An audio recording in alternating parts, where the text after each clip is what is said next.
বাৰিষা ফেনেফুটুকাৰে বাঢ়ি অহা মহাবাহু ব্ৰহ্মপুত্ৰ এতিয়া এই ভাদ মাহতেই হৈ পৰিছে এক প্ৰকাৰে তৰাং বৈ আছোঁ বৰ্তমান নিমাতী ঘাটত আৰু বাৰিষা ফেনেফুটুকাৰে বাঢ়ি অহা এই বিশাল ব্ৰহ্মপুত্ৰই সকলো স্থান পানীৰে বুৰাই পেলায়। কিন্তু আজি এতিয়া এই ভাদ মাহতেই এতিয়া দেখা গৈছে যে ব্ৰহ্মপুত্ৰ তৰাং হৈ পৰিছে। এয়া নিমাতী ঘাটৰ পৰিৱেশ আৰু ব্ৰহ্মপুত্ৰ তৰাং হোৱাৰ লগে লগে গণেশে দেখুৱাইছে নৈখনৰ যি বক্ষ ইতিমধ্যে বিভিন্ন স্থানত বালিৰ চৰ পৰিবলৈ আৰম্ভ কৰিছে, যাৰ বাবে জাহাজ চলাচল কৰাত বা ফেৰী চলাচল কৰাত যথেষ্ট অসুবিধাৰ সৃষ্টি হৈছে।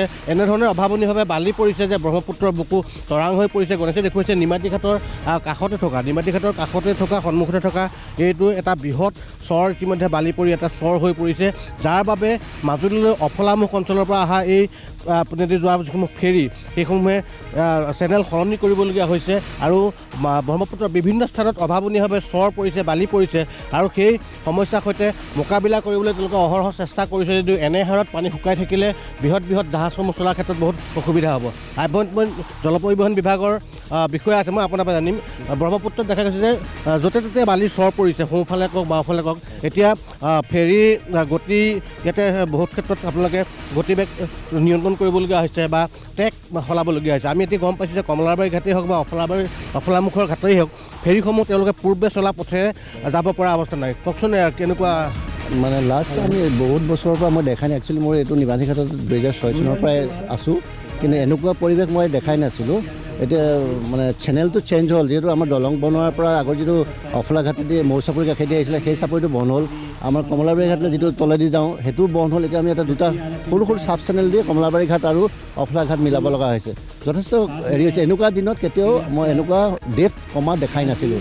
ভাদমহীয়া আগতে শাওণমহীয়া ভাদমহীয়া এটা পানী হয়, কয় যে শাওণ বা ভাদত যথেষ্ট পানী হয়, যি পানীয়ে ঘৰৰ তল যায় বুলি কয়। কিন্তু আজি ব্ৰহ্মপুত্ৰৰ বুকু এসময়ত কিন্তু তৰাং হৈ পৰিছে। মানে সেইটো লাষ্ট ফ্লাডটো আহিছিলে আমাৰ জুনৰ 29 তাৰিখে ফ্লাডৰ পৰা জুলাইত 9 তাৰিখৰ পৰা আমি ফেৰী চলাচল কোনো বাধাই পোৱা। 9 তাৰিখৰ পৰা এতিয়ালৈকে কোনো এটা পানীয়েই নাই। মানে এনেকুৱা কম মানে পানী হোৱা ব্ৰহ্মপুত্ৰত মই কম দেখিছোঁ। সৰু জাহাজকেইখন বা সৰু ফেৰীকেইখন চলাত অসুবিধা নাই, ৰ'পেক্স বা ৰ'ৰ চলা ক্ষেত্ৰত আমাৰ যিহেতু কমলাবাৰী ঘাটত ডাঙৰ জাহাজ এখনো নচলে, কাৰণ ডেপ লাগে আমাৰবিলাকে 6 ফুটমান লাগে। এতিয়া বৰ্তমান আমাৰ চেনেলটোত পানী আছে 4 ফুট 4.5 ফুটৰ 5 ফুট। আমাৰ জাহাজ কোনো কাৰণে চলাব নোৱাৰাৰ কাৰণে আমাৰ দুখনমান জাহাজ অফলাত চলাইছোঁ, তাতো সেই মাৰ্কা মাৰি দিয়া হৈছে যাতে কোনো অসুবিধা নোহোৱাকৈ চলে। ব্ৰহ্মপুত্ৰৰ গতি গভীৰতা 4 ফুট 5 ফুটলৈকে হৈ পৰিছে। মানে মেইন যিটো চেনেল আমাৰ কমলাবাৰীলৈ যায় সেইবিলাকতো 4 ফুট 5 ফুটতকৈ পানী নাই। প্ৰদীপৰ আপোনাক ধন্যবাদ জনাইছোঁ।